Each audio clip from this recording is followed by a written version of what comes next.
It's unethical, it hasn't yielded results, and it's wasting money. It's time to stop all federal funding of embryonic stem cell research. For the Colson Center, I'm John Stonestreet. This is Breakpoint. I certainly don't recommend the cartoon Family Guy, but in a 2012 episode, the main character, Peter Griffin, has a stroke, paralyzes half his body. He stumbles into a stem cell research lab and is cured in 5 minutes. "Why aren't we funding this?" he asked. Well, the show not only got it exactly wrong, it cheated. Let me explain. The cartoon never delineates whether the research center uses adult stem cells or embryonic stem cells. The difference is everything. Embryonic stem cells are only acquired by destroying human embryos. Acquiring adult stem cells does not require the death of a human embryo. Now, you might remember this was a central issue of the 2004 presidential election. Democratic nominee John Kerry led the chorus of outlandish promises for embryonic stem cells, shaming George W. Bush's decision to ban federal funding of embryo-destructive research while, for the first time, directing funding for adult stem cell research. Kerry even claimed that embryonic stem cell research would enable Superman actor Christopher Reeves to, quote, get up and walk again.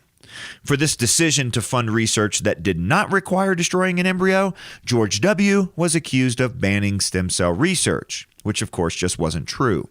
I'm guessing the Family Guy episode was perpetuating that myth that Bush did not fund stem cell research.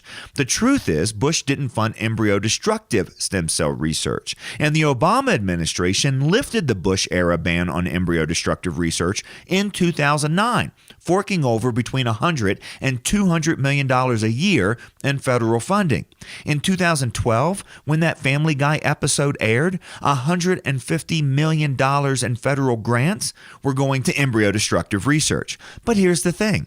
Despite all that funding dedicated to embryo-destructive research, embryonic stem cells had not yielded a single viable treatment by 2012.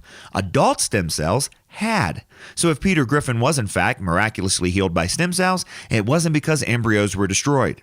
In fact, 7 years and hundreds of billions of dollars later, there are still 0 treatments from embryonic stem cells.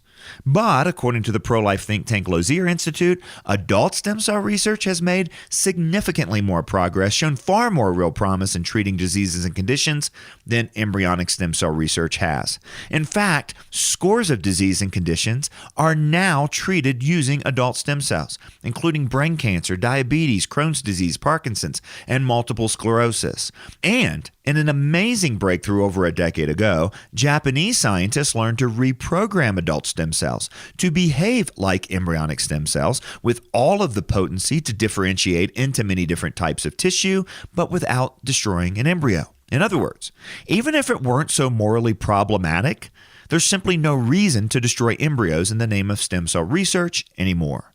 Now, this raises 2 questions. First, are we still funding embryo-destructive research? The answer is yes. The question is, why are we still funding embryo-destructive research? Over $200 million of federal funding still goes to embryo-destructive stem cell research, and it has every year since President Trump has taken office. In January, Indiana Representative Jim Banks introduced the Patients First Act of 2019, which would have effectively rerouted all National Institutes of Health funding to adult stem cell research. But in a Democrat-controlled House, that hasn't gone anywhere. What this means is executive action is necessary. President Trump already restricted NIH experiments using fetal tissue, so it's likely he'd be willing to end this long national experiment in embryo-destructive research as well. But he needs to hear from us loud and clear. Ending this deadly and unethical research, which has brought no miracle cures, should be a cause to unite not just pro-life voters, but all who think taxpayers deserve something for our money. And before I leave you today, most of you know that today is Giving Tuesday. If these Breakpoint commentaries help you understand the culture and help you address the issues of the day from a Christian worldview, we need your support. Just come to breakpoint.org/podcast to donate. That's breakpoint.org/podcast. And thank you. Breakpoint, I'm John Stonestreet.